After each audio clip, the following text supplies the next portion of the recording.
waaw pour mu koy déplacer ngeen bàyyi ko xel. daa pour micro yi rek mu dem. micro yi waaw.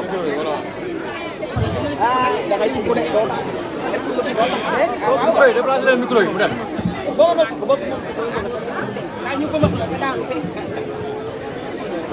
waaw mbokk yi asalaamaaleykum.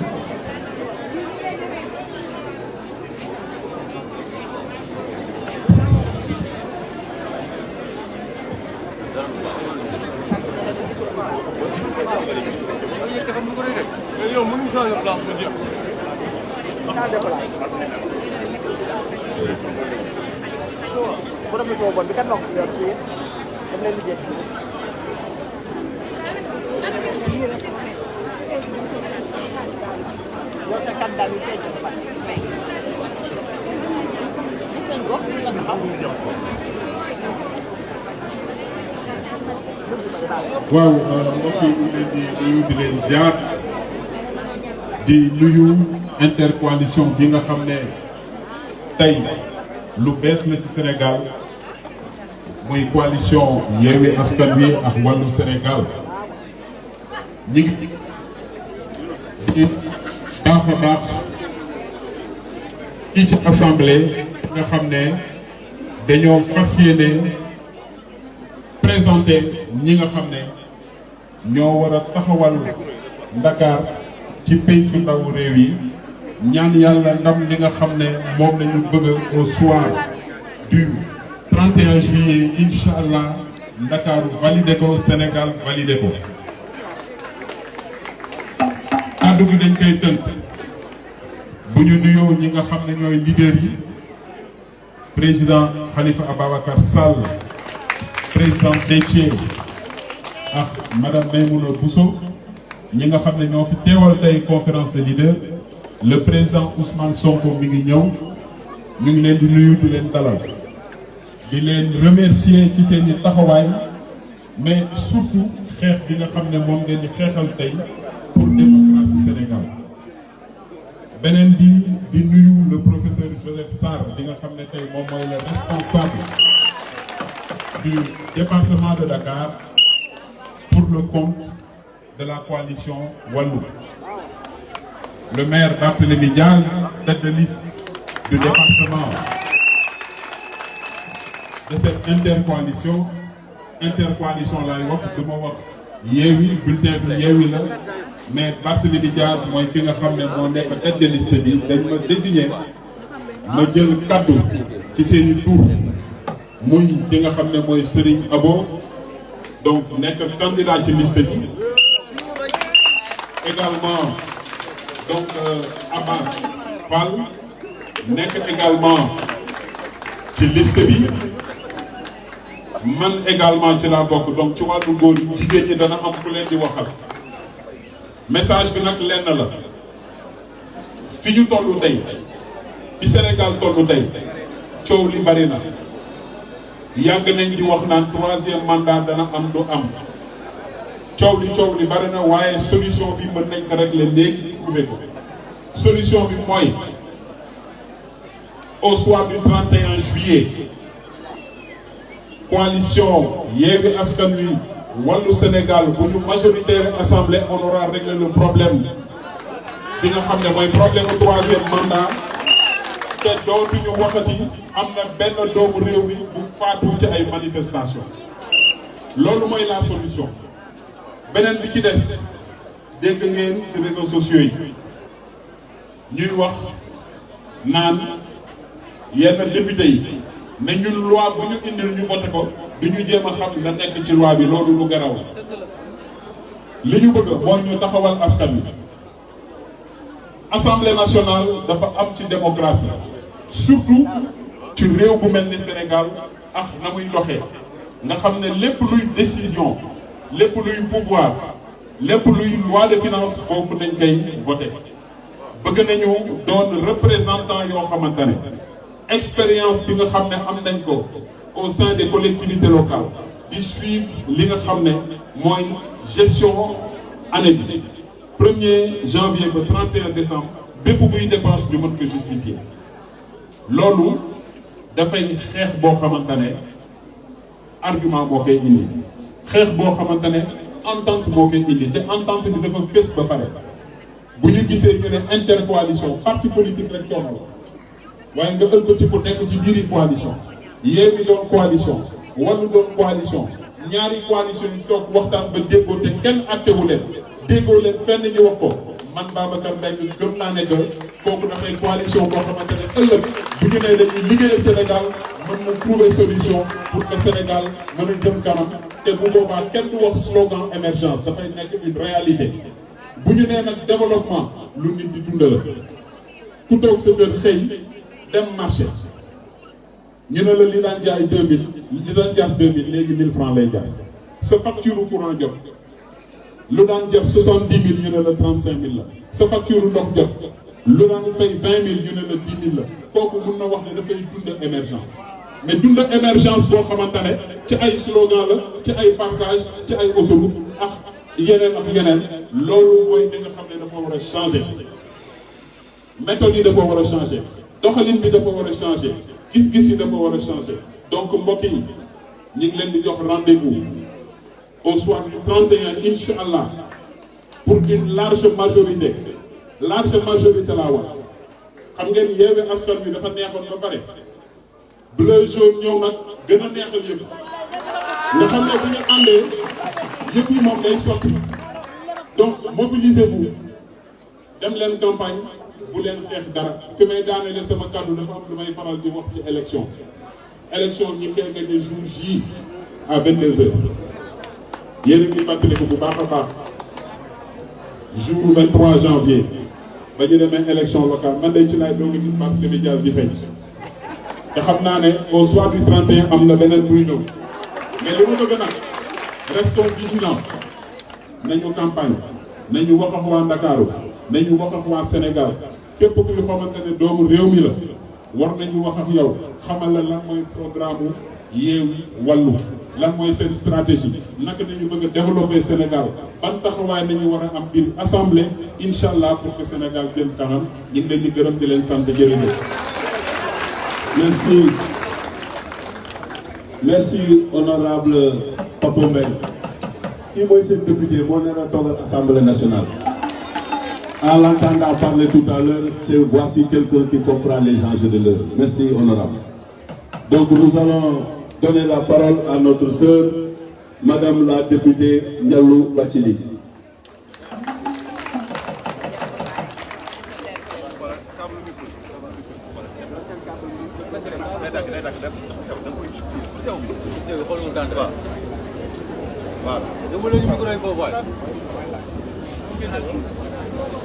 asalaamaaleykum wa rahmatullahi taala wa barakaatuhu.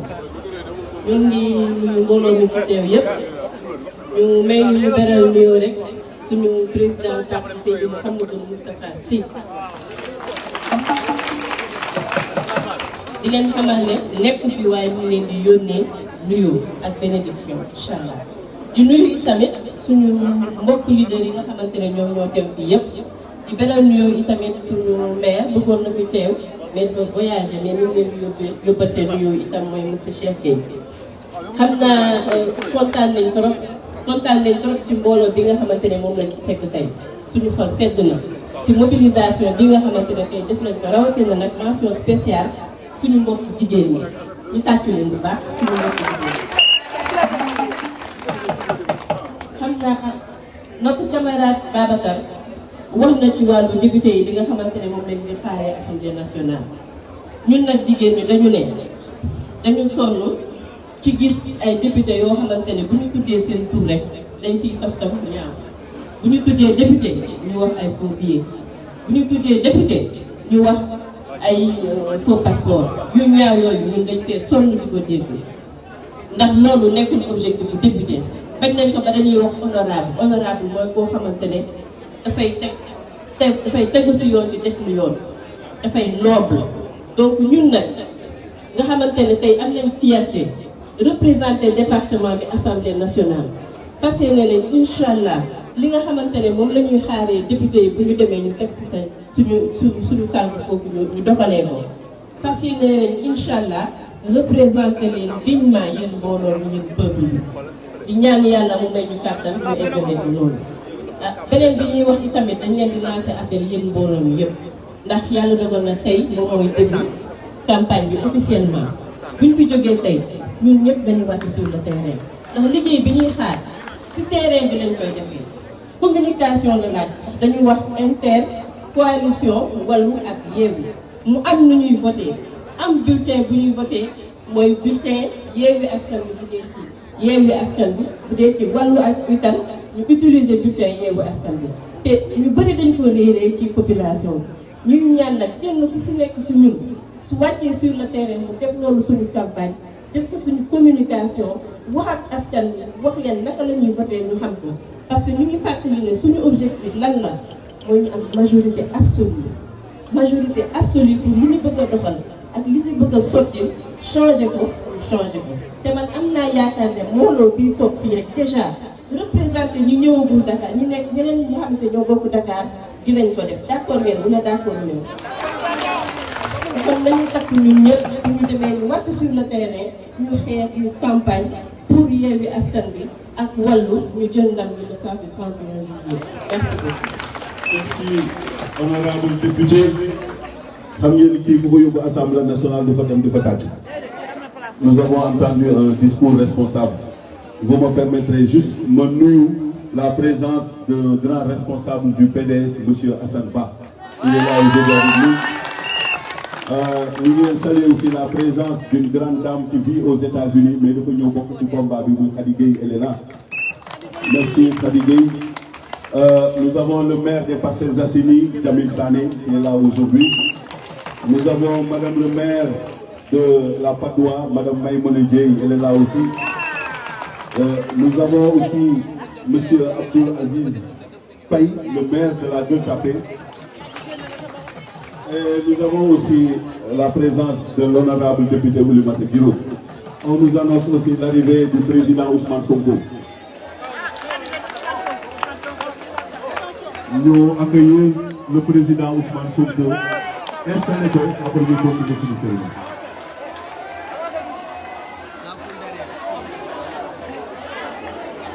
Merci monsieur Souleymane Camara, il est là, le maire de Sicap Liberté. Merci monsieur le maire. Donc ñu ñaan leen ngeen tàcc bu baax le président Ousmane Sonko.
Voilà, merci beaucoup.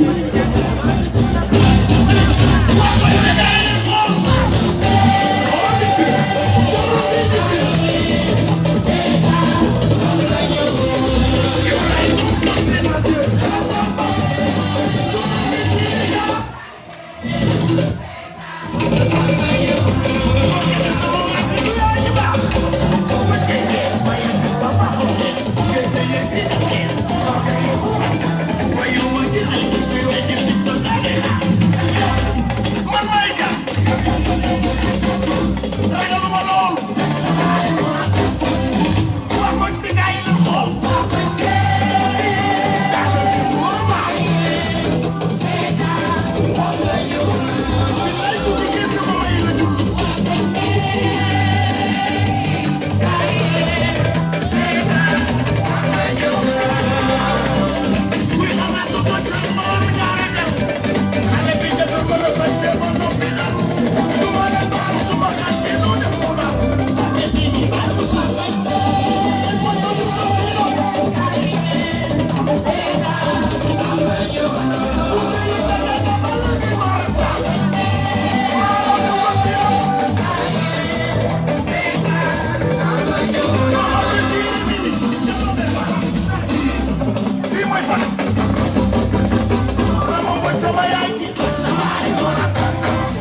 Merci. Vous pouvez rejoindre votre place, s'il vous plaît. Merci. Vous pouvez rejoindre votre place. On va continuer la cérémonie, s'il vous plaît. Merci.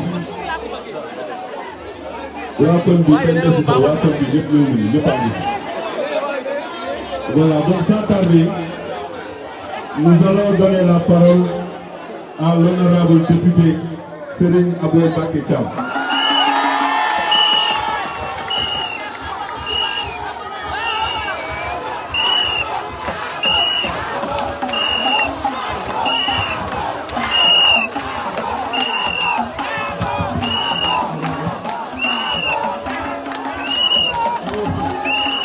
Merci pour l'animation, merci.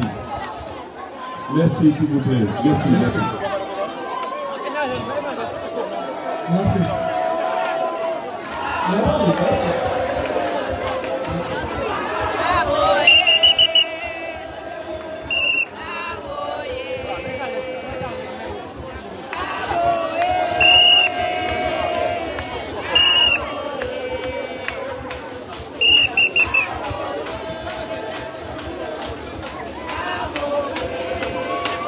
asalaamaaleykum mbooloo mi ñoo ngi nuyu kenn ku nekk ci turam ak santam di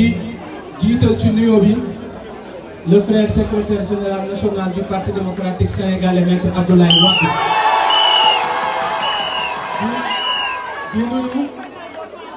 di nuyu pour le leader de Yewwi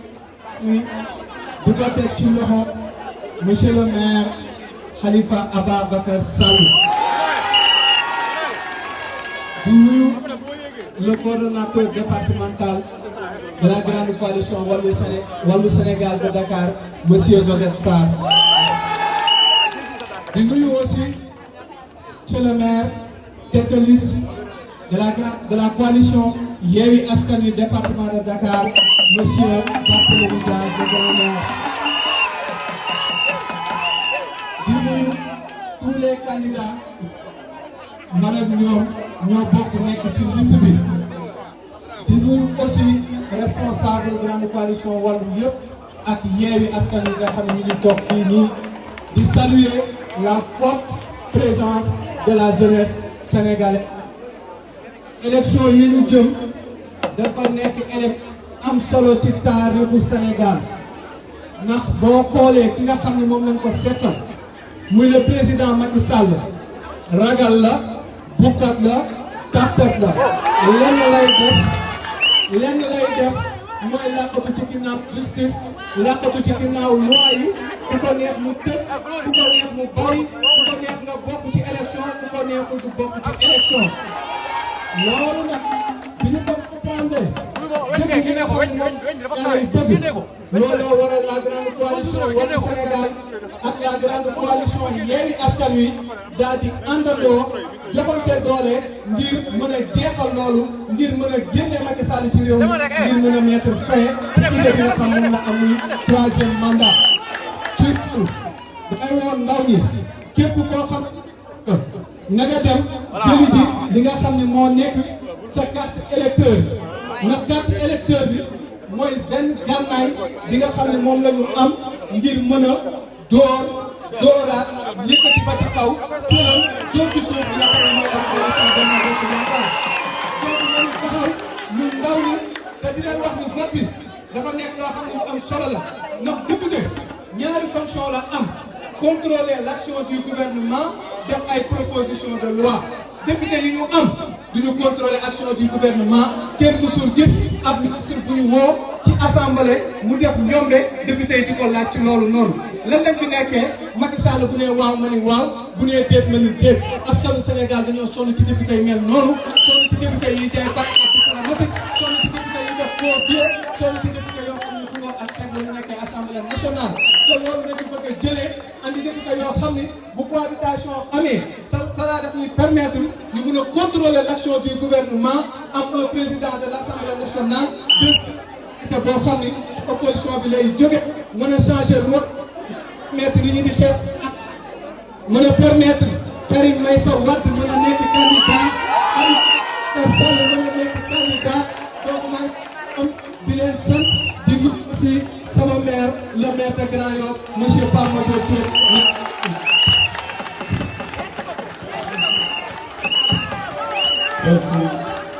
Merci honorable député. Merci honorable député. xam nga ñoom am nañu yaakaar bu wér ni nous allons vers une assemblée de rupture. Et je pense que le président Ousmane Sonko du topp tey il est fier d'entendre ses jeunes frères tenir de tels discours. À présent dañuy jël kàddu gi jox ko le chouchou de Dakar. Moom il est le maire de la ville de Dakar, moi je suis le maire de la commune de Mermoz Sacré-Cœur. Tout à l'heure waa ñu nee na ne Barthélémy Dias liggéey bu mu liggéey ville de Dakar mais man maa ko dàq liggéey mairie Mermoz Sacré-Cœur. Et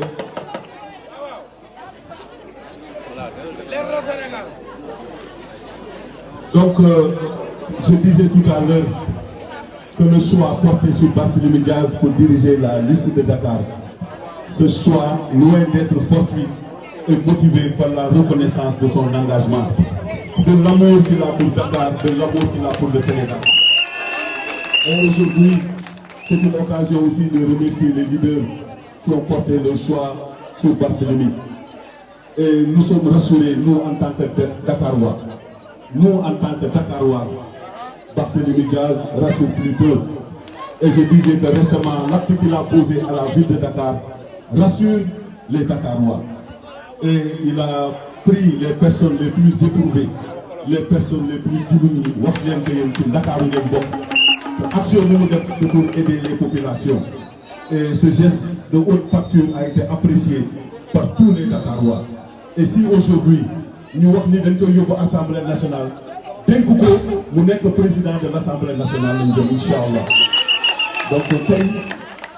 moo ñëw fii tey ànd ak les responsables les honorables députés yi nga xam ne présenté naa leen léegi ñu waxtaan ak yéen. Donc sans tarder, monsieur le président de l'Assemblée nationale, nous vous donnons la parole. Assalamu alaikum mbokk yi ñu ngi leen di nuyu di leen di ziara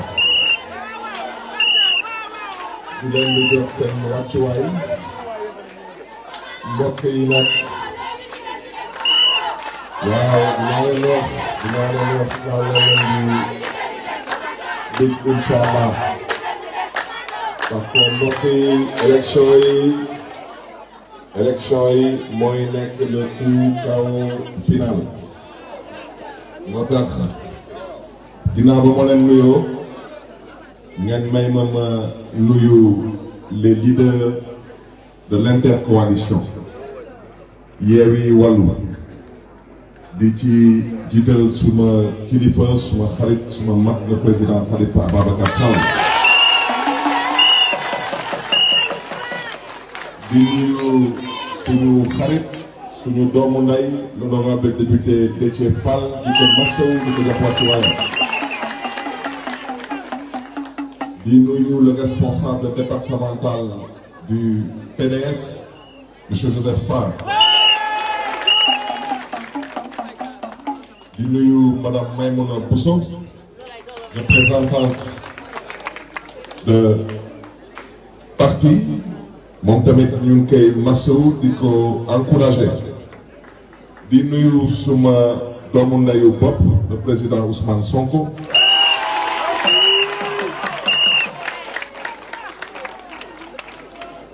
man xam ngeen man da ngeen am lu ngeen may yéene man nag ma am lu may yéene suma kilifa yi moo tax ma ne leen mbokk yi bu leen yàkkamti xeex bi jeexagul dafa am foog ni seen tappale yi dañ ko def ñu c'est plié pour eux ils considèrent que dañu éliminer ñëpp ñoom ak seen bëgg-bëgg yàlla ak ay dogalam te yàlla noppi na démb tey solo ñëw kon nag dama ne mbokk yi gis ngeen suñu leader yi lu ñu namoon ci ñoom mooy ñu nekkoon ay député nekkoon ay président de l'Assemblée nationale da ngeen xam ne lépp ngi seen loxo tey vous pouvez faire de ces leaders des premiers ministres et des ministres de la République tey naa leen wax lu tax mën na nekk président Macky Sall bu muy dëpp kees ci 2019 ne moo gagné élection présidentielle dafa amoon ay leaders yu mu tëjoon ci kaso bi ñeneen ñi mu exilé leen gën leen ci dëkk bi mu indi ay tappale yu ñuy woyee parrainage jël carte xale yi confisqué carte d'électeur yi 2019 mu ne 58% la gagné ñu dem élection locale bik rek nee na moo gagné wante de ma baaxee leen pourcentage bi 42% la am ci élection locale moom xam na si il est majoritaire ou si il est minoritaire dans ce pays moo tax nous allons nous battre pour que cette cohabitation bu ñëpp na ma gis Sénégal mu mën a nekk une réalité parce que mbokk yi wax ci mooy lan trop de pouvoir tue le pouvoir mënu leen jël lépp teg ko ci benn loxo kese mooy bosu président de la République mënul nekk la preuve war na leen ko amul yërmande ci yéen amul yéene ci yéen amul benn yaakaar ci ëllëgu Sénégal parce que nag wax ci duñ ko bàyyi lu mu namm moom mooy 3e mandat su ngeen juumee ba fital ko laa wax ci élection législative yi mu dëgg 3e mandat teg te 3e mandat lu muy yee ci dëkk bi ñëpp xam nañ ko mooy fitna bu jéggi dayu moo tax mbokk yi dama ne bu ñu wax ci ay waxu liste benn bokk bàkkaar boobu kan mooy tête de liste xawma national kan mooy tête de liste départementale loolu ça nous intéresse pas ce qui nous intéresse c'est la stabilité du Sénégal et tey stabilité boobu Macky Sall mu ngi koy foye moo tax les élections législatives du 31 juillet 2022 nous devons d'abord voter contre Macky Sall. Nous devons ensuite voter contre le projet de 3e mandat de Macky Sall. Parce que nous voulons voir pour 13e législature. Parce que 13e législature, nous devons tenir que bilan à gâcher les en tant que peuple. Rouleau, kher, sag, trafic de faux billets, jaay passeport diplomatique. ak nam ma tamit dëgëral fii góor ci ngeen ci dëgg bi dañuy wax yi te bañ ko ray da ngeen génn baar yi dama ne ñoom bugguñu lett askanu Sénégal bugguñu fini askanu Sénégal ci mbiru góor ci génn ñun nag suñu yàlla maye ñu toog assemblée nationale dañu fas yéene ci fulla ak fayda wax ci mu leer parce que Sénégal nu mu tëddee de par son histoire sa culture ses valeurs ak mbiru góor jigéen mënul porté fii biir Sénégal kon nag ñoom seen wax duñ ko wax yéen nag waa Dakar moom wax naa leen nu mu leen yox ba pare nee naa leen liste bu ñu leen proposé ñoom man bëgguma tudd tur wante ci seen juróom-ñaari tànneef yooyu dafa am ci benn pomme de terre bu nëb façon xut waaw nekk nag maamu workat yi ak maami caabi yéen askanu Dakar dama ne workat du leen toogal assemblée nationale jaam du leen fa toogal kon nag dama ne kooku xam ngeen ko kooku su ngeen juumee ba mu xalaat parce que moom mënul nekk mu dem assemblée moom sax xam na ko wante su ngeen juumee ba mu xalaat mën a dem assemblée nationale na ngeen ko déggee noonu moom nee na moom lu ko tax a jóg tey mooy xeex pour que Macky Sall am 3e mandat moom dafa bëgg a yee fitna fii bi Dakar beneen bi nag mooy dañu am ku ñu jiital ñoom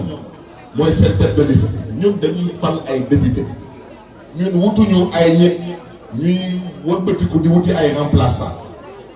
dama ne ku nekk ci gouvernement suñ leen tàbbee député nga da ngay démissionner assemblée dem toy gouvernement waaw ñun dañuy wut ay député ñu fay toogal Dakar ak askanu Dakar moo tax mbokk yi yéen askanu Dakar na ngeen xàmmee mën a ràññee ñun lu ñuy wootee ñun leer na dañuy wootee assemblée de rupture mooy mën a wote ay loi gis ngeen dund bi nu mu chéré du benn ndogalu yàlla danaa leen jox benn exemple litre gasoil bu ngeen jël suñu leen waxee 800 francs lay jar na ngeen jàpp ni 450 francs yëpp ay taxes loolu mën nañ ko changer ci assemblée nationale gasoil boobu wala essence boobu day am impact ci dund bi parce que dund bi lu ñuy lekk day dugg ci ay oto pour mën a egg ci ay supermarché impact dina am ci suñu facture de courant ainsi de suite ainsi de suite ainsi de suite ainsi de suite tey lu ñu def tey fële ci hôpital Dantec mais dañuy jaay benn partie hôpital bi mais dañ koy tabax xaw ma lu ñu koy tabax pour tabaxaat beneen hôpital ñun gëmuñu loolu parce que dama ne suñ ko commencé woon depuis jamono Senghor ba tey saa yi bu ñu bëggee tabax dara mais dañuy am lu ñuy jaay ci suuf kon tey dëkk bi bu des ci benn suuf ci dëkk bi ñun suñu demee assemblée nationale incha allah dañu fas yéene lijjanti mbiru suuf parce que ce n'est plus normal que ay fonctionnaires kenn faru leen kenn xamu leen ñu nekk seen biir bureau di jël alalu mbooloo bi di ko tongtongee ak di ko fooy suuf day jaar assemblée nationale dañ koy waxtaanee parce que la vérité tey mooy lan mooy dañu nar a tey góorgóorlu ba la vocation des structures comme la SICAP comme les HLM mu mën a dellu siwaat fii ndax sénégalais mën a am accès au logement ay location banque juddoo Dakar yaroo Dakar dëkk Dakar màggee Dakar dina la yow doo mës a am kër fii bu Dakar ngay gis benn fonctionnaire bëgg fi am ay 40 terrain loolu dina fi tàkk dama ne mbokk yi dañu bëgg dem assemblée nationale ginnaaw dund bu cher bu fay xeex dañu ne éducation bi dinañ ko teg ci yoon xanaa tey de Sénégal am pétrole ak gaz ñuy taxaw di bëgg a sonal nit ñi ak pétrole ak gaz ñun dañuy ay tout temps di màgg foo mun di dem biir Sénégal dañ leen ne la richesse du Sénégal ce sont ses ressources humaines mooy doomu aadama mooy alalu Sénégal tey doomu aadama mënatul faju doomu aadama tey mënatul jàng doomu aadama tey mënul lekk ba suur mënul naan ba géex loolu dinañ ko fi xeex mbokk yi bañ a guddal dama ne mbokk yi le 31 juillet bii incha allah waxoon naa leen ko ci élection locale yéen waa Dakar ma ne leen 9h laa génn ñu célébrer bii moom bind leen 7h30 laa wax di célébrer waxuma daal leen di dóor dama ne yàgg naa leen ko wax nit ki mën nga ko dóor mu fayu wante koo duma laa wax koo duma moom day nangu rek kon nag mbokk yi dafa ne élection locale yi dañ leen duma de 100 000 voix na ngeen góorgóorlu rek ba élection yi mu nekk 200 000 voix pour biir Dakar parce que biir Dakar amul match amu fi compétition amu fi moo tax may sàkku ci yéen mbokk yi bu leen xuloo bu leen xeex bu leen saaga te bu leen nangu kenn di këpp seen yenuwaan parce que ñoom tey ñu ngi ci seen ay pexe dañu éliminer suñu liste nationale ñu foog ni nag ñoo gagné coupe du monde yàlla nag il dira son dernier mot parce que cette liste là même si c'est de façon symbolique nous porterons le combat parce que je vous dis camarades je vous dis chers concitoyens la cohabitation est à portée de main Macky Sall est minoritaire dans ce pays avec 42% kon nag bañ a guddal mbokk yi na ngeen ma waxoon dëkkandoor yi ak njaboot yi ak xarit yi Barth nee na 31 juillet laa wax 2022 19h30 la bodo bodo bu jëluwaay na waa kon bi gën a ñëw seetaan 19h30 na waa kon bi gën a ñëw seetaan ñu leen di gën a jàll sa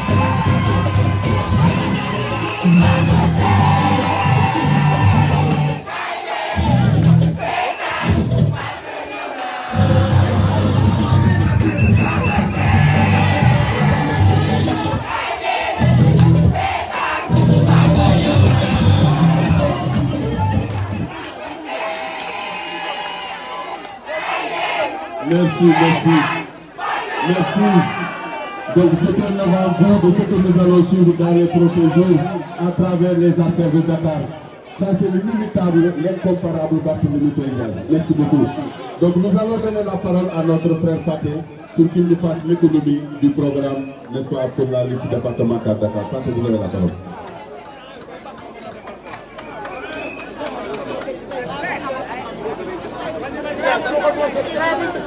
asalaamaaleykum mbooloo mi ñu ngi teew ñëpp ci Sall président de la coalition de la conférence des leaders de la coalition Yewwi Askan Wi di ko jaarale ci loxo le grand maire Barthélémy Dias pour mu tàbbilal ma ko ci loxo le président Ousmane Sonko. Donc le département de Dakar va commencer officiellement sa campagne suba incha allah ci alxamis ji. Donc suba incha allah ci alxames ji la ñuy commencé suñu campagne ñu ngi koy commencé Cambérène lañ koy commencé pour baaxantal ndax loo doon def mu jigle doo ko bàyyi. Donc yaakaar naa bu ñu demee Cambérène bu ñu def dara lu dul topp ci tànk suñu kilifa Khalifa Ababacar Sall comme ni ma ko daan def. Donc suba alxames Cambérène la ñuy tàmbali. Donc bu ñu ko jógee ci àjjuma ji ñu dem fekki suñu mbokk yi nekk Ngor ak Wakaam. Donc bu ñu jógee Ngor ak Wakaam ci samedi bi ñu dem HLM dem Biscuiterie dimanche nag dañ koy jagleel suñu doomu ndey suñu xarit le maire Madiop Diop avec la commune de Grand Yoff. Donc dimanche inchallah le 16 ñu dem ñun ñëpp à Grand Yoff avec la caravane de l'intercoalition Yewwi Wallu. Donc bu ñu ko jugee nag bu lëndee inchallah di dem fekki waa plateau. Donc lundi inchallah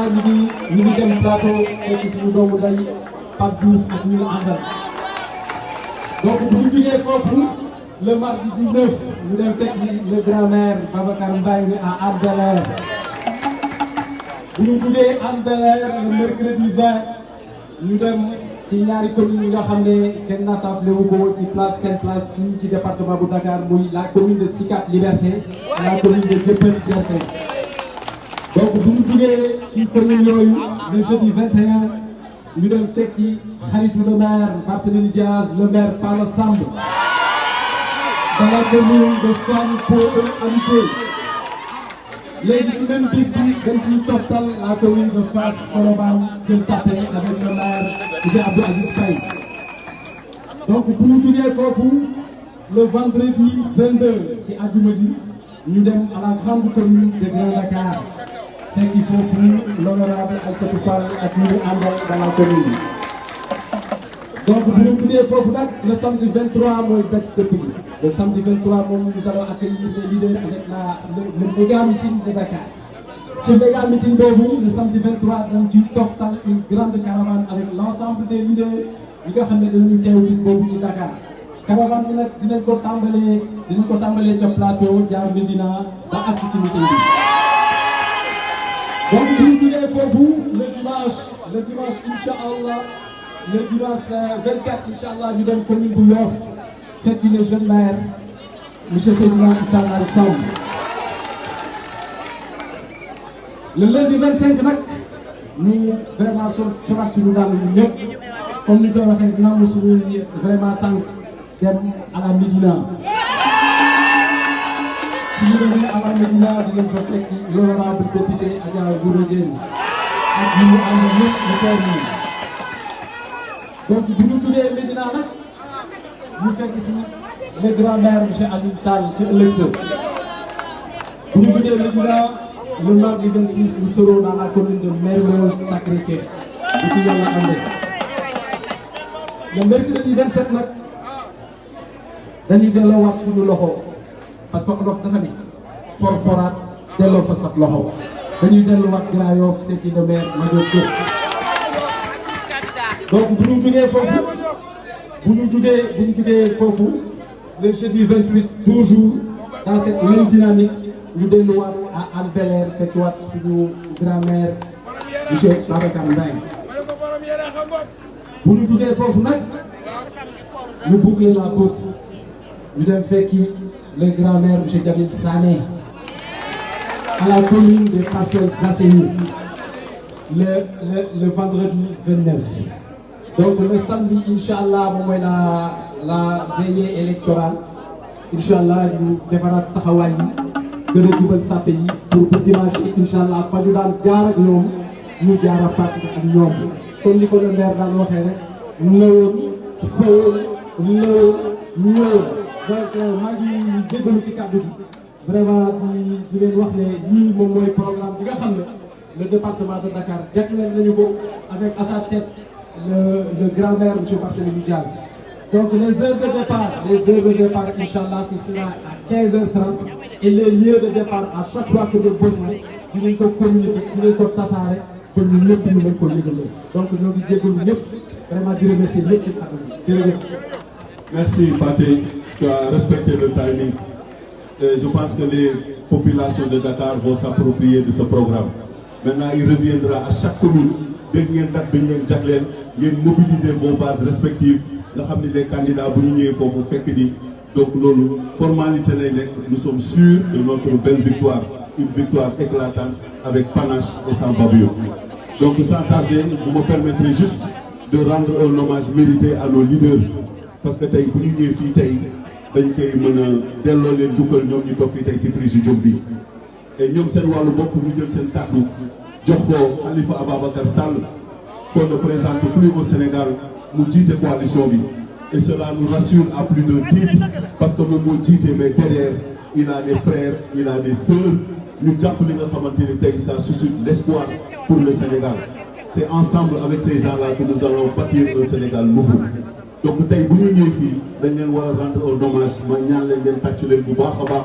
Il n'y a que ça qui vaille. C'est des gens qui ont compris les enjeux de l'heure. Ils ont fait trop de dépassement, ils ont fait trop de générosité. Et je pense que ñoom ku ci nekk ak coalition bi ñu ngi àndal sa à la base ils ont compris. Lors des dernières élections locales, c'est comme ça que nous avons travaillé. Et tey bu ñu mettre en place cette coalition au niveau national, c'est vrai qu'il y a eu des tractations, discussions yi am na, échanges yi am na, mais les gens se sont retrouvés autour de l'essentiel. Et c'est ça qui va être, Inch'Allah, nous allons gagner haut et très fort. Donc dañuy jël kàddu gi jox une lionne, une grande dame aussi qui s'est toujours battue, je l'ai dit tout à l'heure, dans le cadre de la consolidation de la démocratie, Madame Maïmouna Bousso ñu jox ko kàddu gi.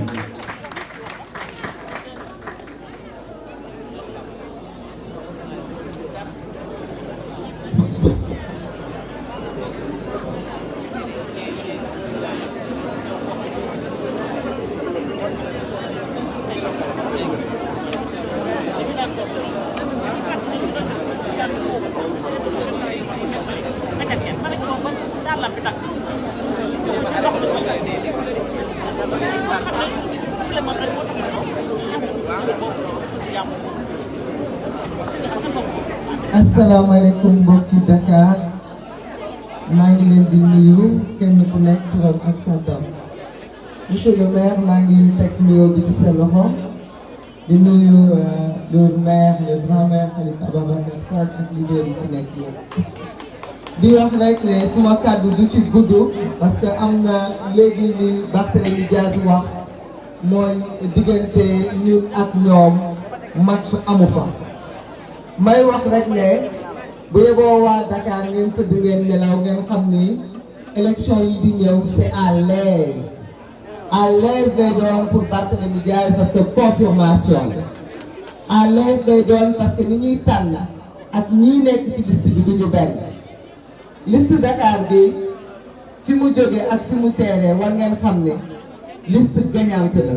parce que ñi ci nekk ñoom ñoo tax ni Wallu ak Yewwi defee preuve de dépassement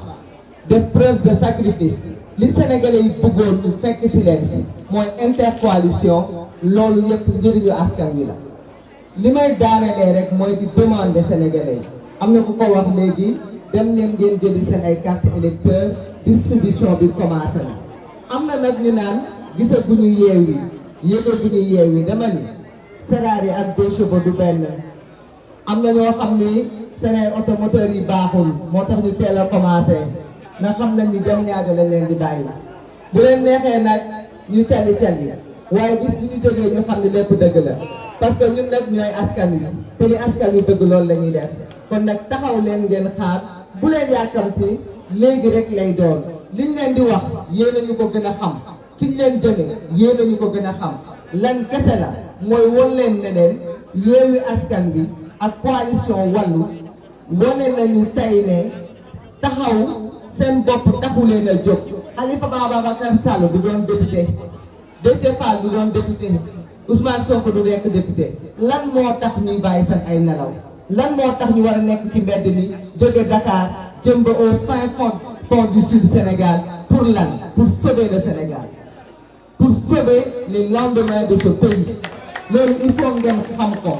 xeexuñu pour ay poste xeexuñu pour ay avantages dañuy xeex pour enlever ce gouvernement qui est ici abréger les souffrances des populations kon nag ne ñëpp a xam ne lii mooy premier tour bi mooy ngeen voter massivement pour Yewwi Wallu pour une victoire du 31 juillet. Merci beaucoup.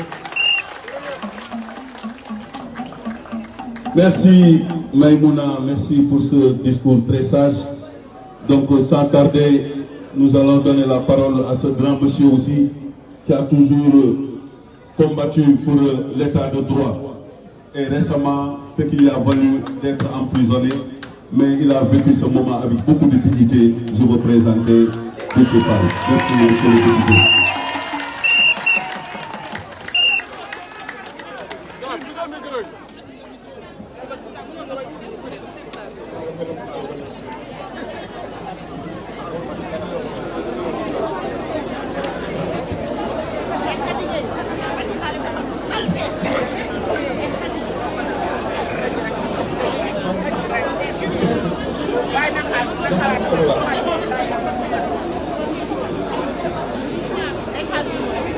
jërëjëf. asalaamaaleykum mbokk Sénégal di nuyu ku nekk ci turam ak santam ku nekk foo mën a nekk di ci biir Sénégal ak bitim réew di am mbégte benn si fii nga xam ni bi ñu jibee élection locale yi yàlla defoon na ndaje bu ñu mel amoon fi les mêmes leaders toogoon fi am lu ñu doon sàkku suñu boroom may ñu ndam bu yaatoo yaatu kon bu ñu dellusiwaatee fii dañuy gën a am yaakaar ci li nga xam ni moom la ñu jub di féliciter di encourager le maire Barthélémy Toye Dias du tête de liste départementale de Yewwi Wallu à Dakar wax na ko enjeu bi du gagner Dakar enjeu bi mooy ban score la ñuy am biir Dakar lan la ñuy bàyyee Benno Bokk Yaakaar 100 000 la woon kon na ko def ko yitte pour que au moins l'écart soit de 200 000 voix et loolu c'est à notre portée wax na ko ni Macky pèse 42%. loolu c'est le chiffre généreux ndaxte 42% yooyu mooy Benno Bokk Yaakaar dafa compétir ci 43 départements ñun ñu compétir ci 30 départements ça veut dire boo jëlee 13 yi ci des def fa 0 pour ñun boobu lay amee 42% mais boo ramené lépp ci 30 yi ñu sëgg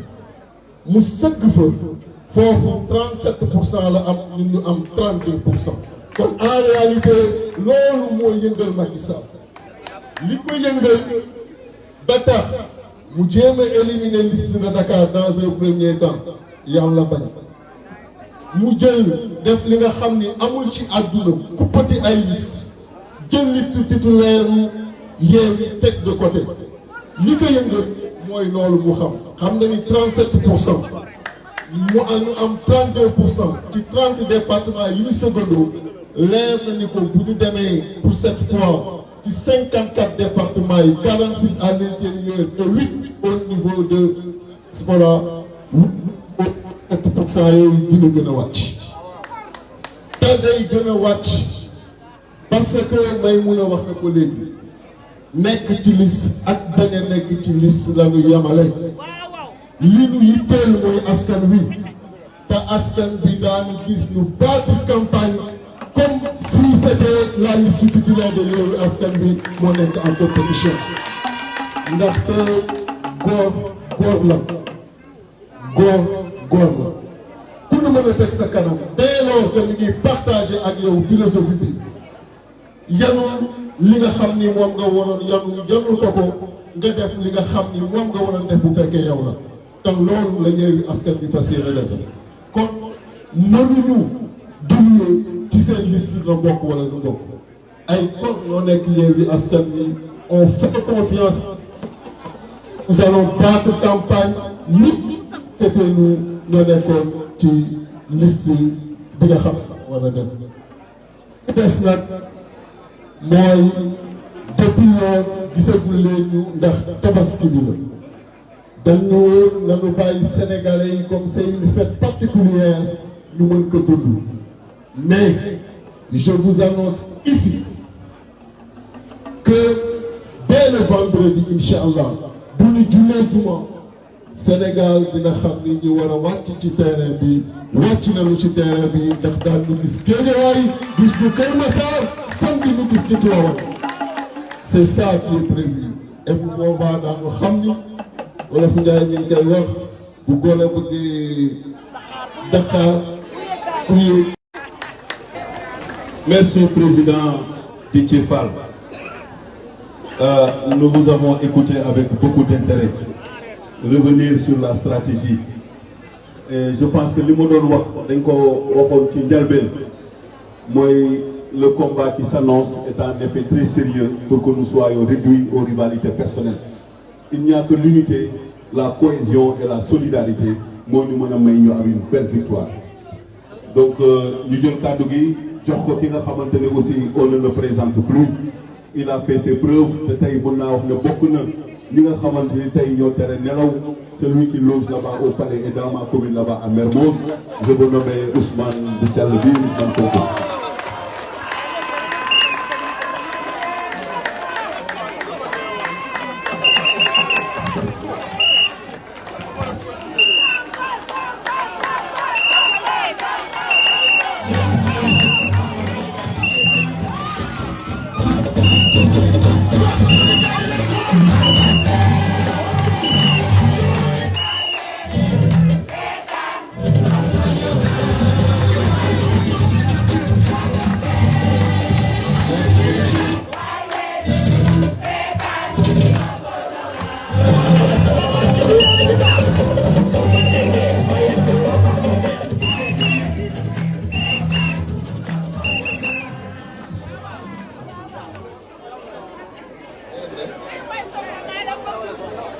Gaay asalaamaaleykum ñu ngi leen di nuyu jàmm mbégte teewaat fii ndax fàttaliku leen ni kii la ñu lancé woon suñu campagne locale defe naa ñun ñëpp gis nañu jig nañu di ñëwaat tey di fi lancé suñu campagne élection législative di wax nag ni tête de liste nationale Yewwi Askan Wi mooy waxtaan ak yéen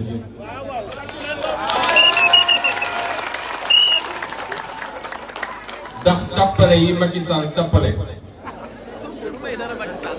ndax tiit gi mu tiit ak njublang bi mu dajale moom ak conseil constitutionnel ak direction générale des élections ak looloo may bañ a tudd ba fexe ba écarter suñu liste ci jamono jooyu mu def tappale bu ko raw nag ak conseil constitutionnel ak direction générale des élections ak li may bañ a tudd pour valider liste bi nga xam ne am na problème parité loolu mu ngi yem ci seen i tappale ñoom mais ñun li ñu jàpp mooy dans les faits suñu liste nationale elle reste intacte te yàlla def na ni man mii di waxtaan ak yéen maay tête de liste nationale. loolu nag déclaration dañ koy firndeel li ñu koy firndeelee mooy sénégalais yëpp ñu ngi laaj ana Yewwi Askan Wi gars yi ne nañ campagne bi dafa safati moo ne ñoom ñu ngay wër dëkk bi de bopp ñoom ci seen ñoo saful suukar safuñu xorom wax lu Sénégal yi dégg te fu ñu dajale juróomi nit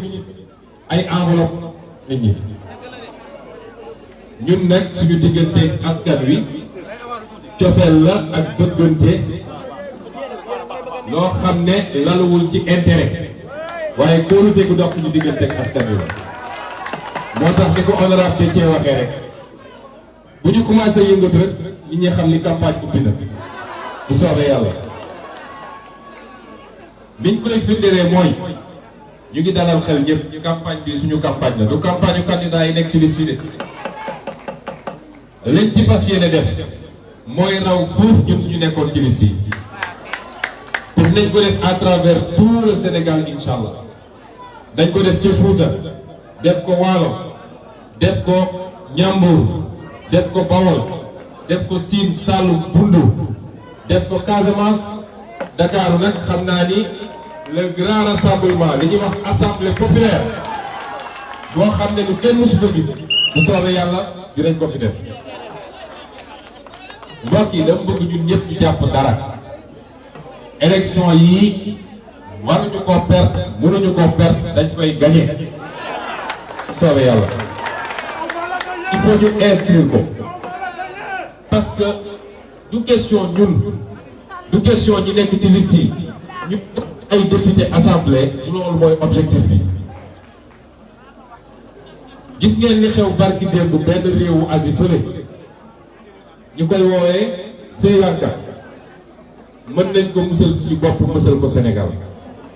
Sénégal yëpp dëppoo nañ ni Macky Sall bu fi am forcé troisième mandat du gouverner Sénégal ak ku ko mën a jàppale nag jënd lu mu bëgg a jënd yëpp ci ay waxkat moo xam ci presse moo xam ci ay kilifa moo xam mais su ñu forcé troisième mandat complot ko conseil constitutionnel du gouverner réew loolu amuñu ci luñ ciy seet amuñu ci sago parce que dëgg bu jotee rek dañ koy wax réew mi kenn ku ne dañ fi am sa wàll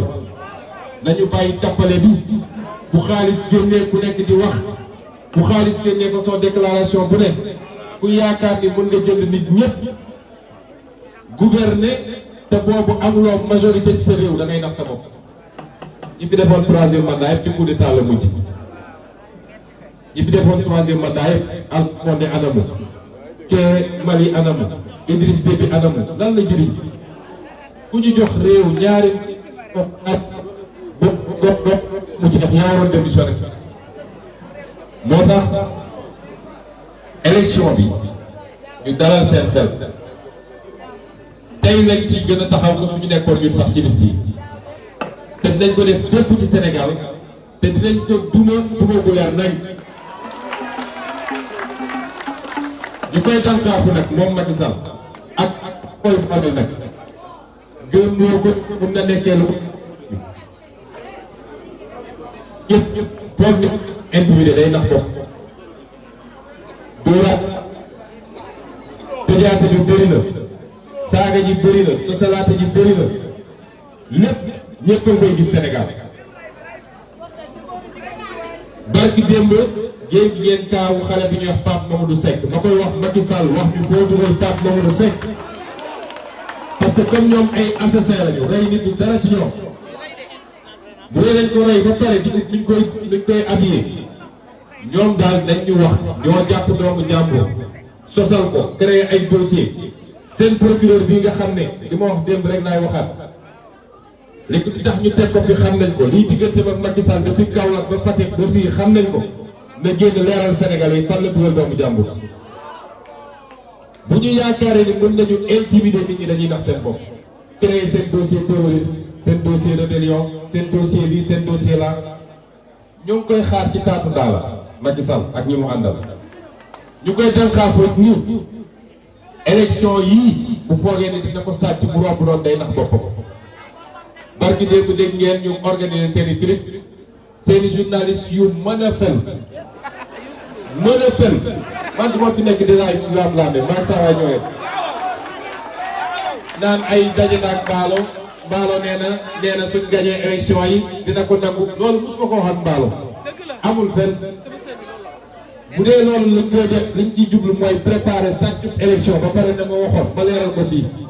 bu sàccee élection yi du res ci bureau du ko nangu kon man Sénégalais yi laay waxal foofu lay daaneel juróomi at ci gannaaw ci même période bi man de dama jiite woon liste Khalifa Ababacar Sall mi dafa jiite woon liste donte complot na ko tëj ko ba mënul campagne keneen ak keneen jiite liste ñu ne leen bu leen jox Macky Sall majorité à l'Assemblée nationale du ci def lu baax dégluwuñ ñu jox nañ ko majorité waaye Sénégal àdduna yëpp dëppoo na ni juróomi at yi weesu Sénégal amuloon Assemblée nationale li yées yi lu ñu am seen Assemblée nationale mooy juróomi at yi ñoom buñ doon gor dañu waroon def seen bilan de législature war fu faire proposition de lan moo la ñu def ci seen majorité ci juróomi at yooyu dañu war a wax ak Sénégalais yi kon juróom at yooyu weesu na bilan bi baaxut ngir yàlla Sénégalais yi dañu bàyyi tappale bi liy defar réew mi ñun lay doon koo dégg réew 10 ans def ci lu baax nga jox ko Assemblée nationale 10 ans def ci lu baax bu dellu see ne la jox ma Assemblée nationale waxuma la nga may ko sax majorité relative waaye 10% de score sax Macky Sall war a ko jox enjeu yi nag ñëpp xam nañ ko enjeu troisième mandat mi ngi ci te ku ko wax fit na am ci réew mi enjeu musal Sénégal ci instabilité mi ngi ci enjeu delloo gor yi Sénégal yépp seen légitimité ba ñu mën a présenté wu ci élection bi ñu ko war a présenté wu mi ngi ci enjeu musal suñu réew ci ay loi yu bon ñuy voté wala loi yu baax yi ñu bañ a voté tudd na ci léegi benn mooy yàq réew bi ñu bëgg a yàq réew mi ca papier bu am ci lu ñuy signé ak convention internationale dugal leen ci waxu genre te fu ñu la tuddee genre mooy na nga ñi def ba góor jigéen sax ci réew mi barki démb dégg ngeen lu ñuy wax OGM nga xam ne musiba la ci lu ñuy lekk ay gàncax yu ñuy modifié génétiquement voté nañu loi boobu dànk ci assemblée nationale léegi ñu commencé sol suñu doom yi loo xam ne feebar bu bon bu nekk dina judd ci ñoom enjeu yi nekk ci élection bi kenn xamul nu mu toll ci ñetti fonction yi nga xam ne mooy fonction député bi ci gën a am solo rek mooy contrôler l'action du gouvernement waaye bor Sénégal fan la toll Macky Sall leb naa leba te lépp li ko andi mooy gaaw du tabax quelques ponts defar train defar lii pour ne jox leen ma ñetteelu mandat bor boobu d'ici 10 générations dañ koy fay ci anam yoo xam ne jaarul yoon suñu pétrole ak suñu gaz jaay nañ ko te xam ngeen ni tey la ëpp solo ndax gis ngeen li xew diggante Russie ak Ukraine Europe amatul gaz ñëpp ñi ngi teg bët suñu base Sénégal bi bu dee doomu Sénégal ñàkk nañu pour la personnalité ba seetaan Macky Sall ci ndóol la ñuy continuer def tubaab bi jël suñu gaz ak suñu pétrole yëpp dem noosee ko ñoom càcc gi nekk ci réew marché public yi détournement de deniers publics ñoom léegi seen i néeg lañ seen kër la ñoom ay coffre-fort di ci denc ay milliards ci jamono boobu ndaw ñi amuñu liggéey hôpitaux yu baaxul école yi baaxul leneen ak leneen loolu mooy enjeu élection bi est-ce que dinañu nangu nag gannaaw bu ñu sàccee alalu réew mi yëpp ñëw di ko jox nit ñi ñuy gaaw di leen voté laat jox leen 5 ans boo xam ne duñ fi def dara loolu mooy enjeu élection bi kon lii dinañu boole ñaar fa lay daanele mooy wax na ko léegi à partir de vendredi terrain bi dina saf-saf nag ndax ñun suñu digganteeg sénégalais yi relation d'amour la relation d'estime la cofeel la fu ñu dem gars yi génn soxlawu ñu joxe xaalis te dinañ ko def ci Sénégal yëpp waaye ñun dañoo ñëw ak ay proposition ngoon bu nekk leader yi dinañ ko def man de jox naa rendez-vous chaque 22 heures sama page Facebook dinañ jukki lenn ci suñu programme wax ko sénégalais yi ne leen lii la ñu fas yéene def ci assemblée nationale bi la ca des nag mi ngi seen loxo jarul meeting yu bëri jarul xaalis bi dul jeex porte en porte fekk leen nit ñi seeni kër fekk leen ci gaaru teer yi fekk leen ci marché yi nit ñi soxlaatuñ soo wootee meeting yu mag militants yi ñoo fi ñëw ak sympathisants yi waaye keroog gis ngeen bi ñu wooye meeting am nañu ay nit waaye bi ñu nee tëgg leen kaso leen nit ñi gën a bëri ñooñu dañ leen di fekk seen biir kër kon porte à porte caravane dañu def ñaar wala ñetti meeting yu mag doy na ci sëpp lii la ñu bëggoon wax ci gàttal ñu ngi leen gërëm di leen sant. Assemblée nationale bu soobee yàlla le 31 juillet coalition Yewwi Wallu ñoo koy jiite bu soobee yàlla merci beaucoup.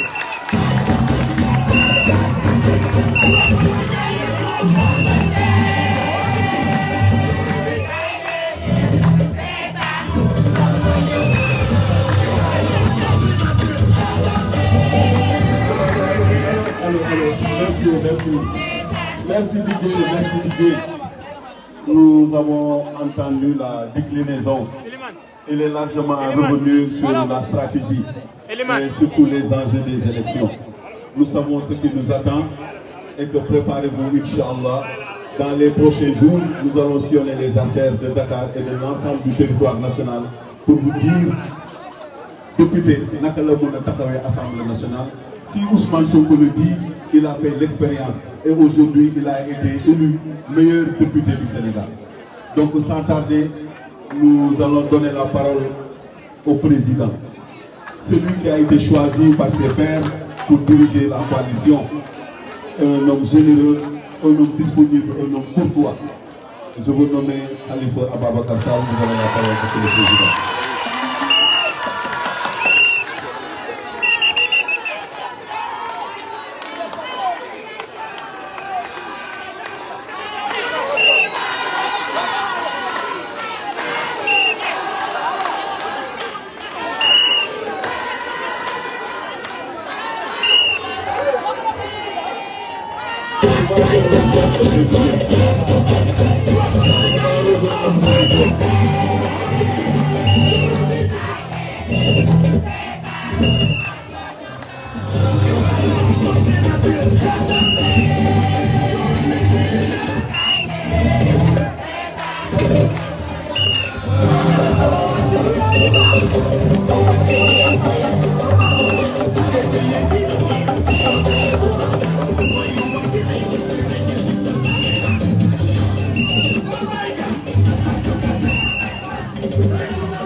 Merci Didier, merci.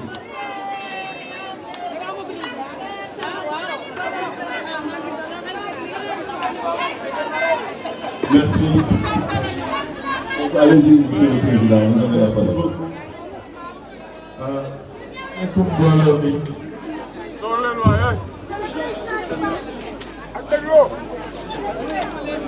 Salam alaikum. dama ne su fi am partenaire parce que nag fii la woon nii la woon ñuy ñaan yàlla mu demee na mu demee woon jour maa ngi lay nuyu maa ngi lay sant maa ngi lay màggal parce que à travers toi dama koy def pour toute la direction du PDS mais surtout pour suñu waajur suñu président le président Abdoulaye Wade. secteur lay fii boobu signification la am pour ñun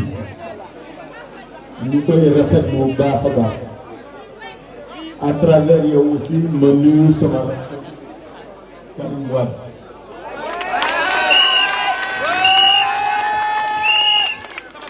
mbooloo mi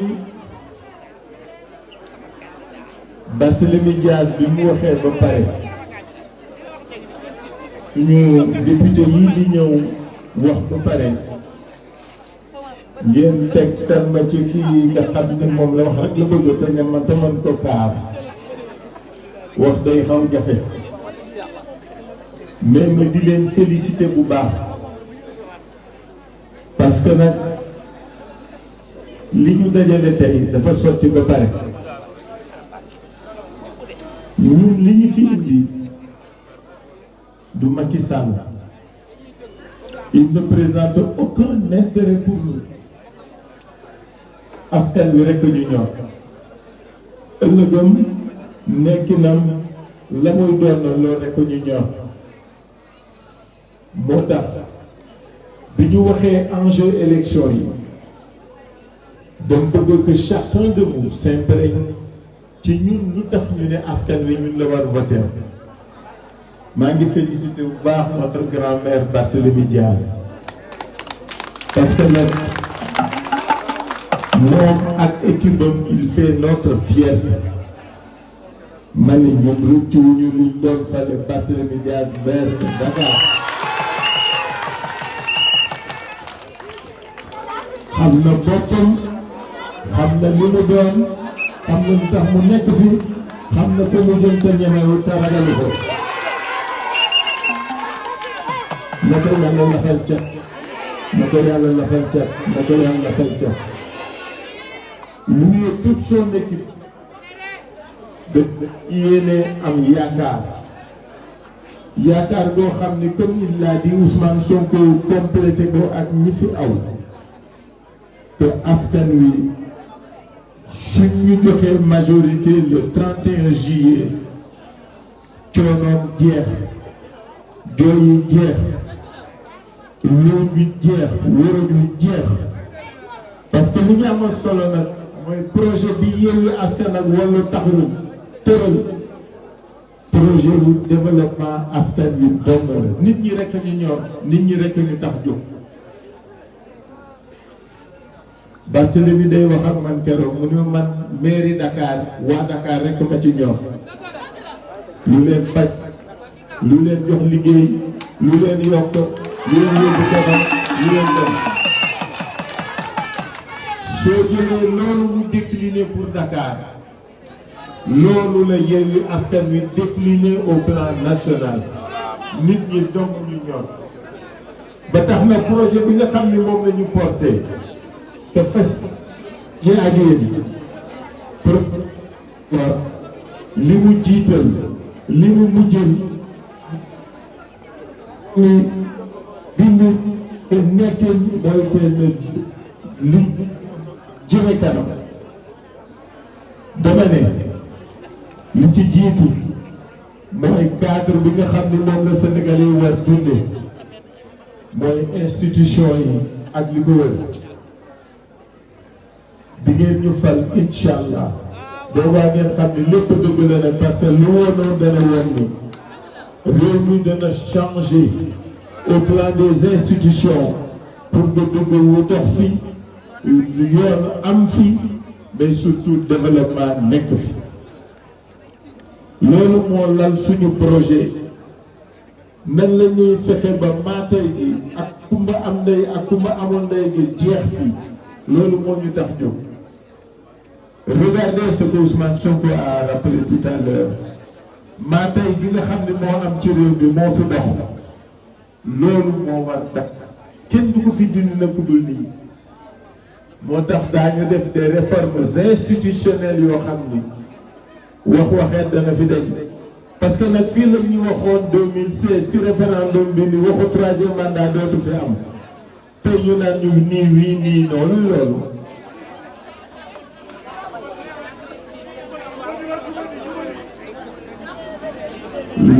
moo fi dakk. Nous voulons restaurer la crédibilité de la parole publique dañu bëgg su nit njiit kilifa kuy nekkal askan bi di wax ci turam la ngay wax nit ñi bañati wax àccam. On avait pensé que 2016 aurait été ce moment-là. Malheureusement dana changé wu. Donc réforme institutionnelle de définitivement réew mi weesu ay xulóowu mandat ay xulóowu durée mandat ak ay justice yu dul dox loolu mooy suñu yéene bi jiitu au plan institutionnel bi ci tegu nag mooy nit ñi liggéeyal leen jëriñ leen fexe ba dóol bi dañ parce que nag wax nañ ko sànq nit ñi sonn nañu lool sonn nañu trop ku dox ci mbedd yi ci tabaski bi xam nga ni réew mi nit ñi sonn nañu kooku moom ku ko wax ak ku ko waxul mais am nañu sonn am na gars yi sonnul de mais Barthélémy nee na dana delloo si 21 bii nee na 19 heures la su ngeen bëggee 19 heures mu gën a daagu fexe leen ba sécuriser seen vote gis nga élection moom ak àllaaxiraayam lu ngeen ko jiitu lu ngeen ko fa fekk dem leen ci nit ñi dem leen wax ak nit ñi dem leen nekk ak nit ñi mais surtout dajale leen nit ñi vérifier leen carte d'électeur yi vérifier leen bureau de vote yi vérifier leen lieu de vote yi fajar na leen fa fekk ku voté na fa toog ba ñu publier résultat ma ne élection dañ kaan mérité naagu waruñu doo waruñu xeex la ba mu jeex may fàttali rek ni la coalition l'intercoalition Wallu Yewwi 28 départements yi ku fa dëkk daañ leen génnee liste bi Yewwi lay voté Dakar gii su ngeen demee di ngeen fi fekk bulletin Wallu di ngeen fi fekk bulletin Yewwi mais kuy voté bulletin Yewwi nga war jël dañ bëggoon nit ñi jàpp ko 46 départements yi ci 28 départements yi daañ leen jox liste bi di ngeen fa fekk ñaari bulletin yi mais ci 28 départements yi ku fa dem bulletin wu Yewwi Askan Wi nga war jël muy bulletin bu weex yor picc mi dagg bu mu jàmm 18 départements yi des ku fa dem bulletin Wallu ngay jël damay wax ni ñi nekk Yewwi ñëpp laa ci wax 18 départements yi kenn du jël bulletin Yewwi bulletin Wallu ngay jël parce que li ma bëgg ngeen xam mooy li leen di joxe kii résultat ak i député ci département yi lañ koy defaree seen vote département moom la ñuy compter pour xam ki gagné suñu paree sooga selon le quotient dem ci liste nationale donc su ngeen bëggee gagné élection yi di ngeen di gagné seeni département il faut que les gens le comprennent su ngeen ñëwee Dakar c'est Yewwi su ngeen demee Pikine c'est Wallu su ngeen demee Mbacké c'est Wallu su ngeen demee Thiès c'est Yewwi su ngeen demee feneen c'est Yewwi daañ leen jox liste yi ngeen xam ko parce que élection bi dafa am solo su ngeen juumee rek danañu am lu ñu neexul donc dama bëgg ci ñoom aussi ci campagne d'explication yi ngeen yee ci xelu nit ñi Yewwi Wallu Inch'Allah on est sûr de gagner. Je vous remercie. Merci, Monsieur le Président Khalifa Ababacar Sall. Donc, chers sympathisants, chers militants, nous venons d'écouter nos leaders. Ils ont donné le tempo. À partir d'aujourd'hui, tout à l'heure, Pathé a décliné le programme d'activité. Distribué dans tout le département de Dakar. Et aujourd'hui, nous pouvons l'assimiler à l'histoire du chêne et du roseau. Pas arrivé à la tempête. Le chêne a été déraciné, le roseau a certes plié, mais n'a pas rompu. Donc vivement au soir du 31 juillet pour une victoire éclatante de la coalition Yewwi Wallu. Je vous remercie.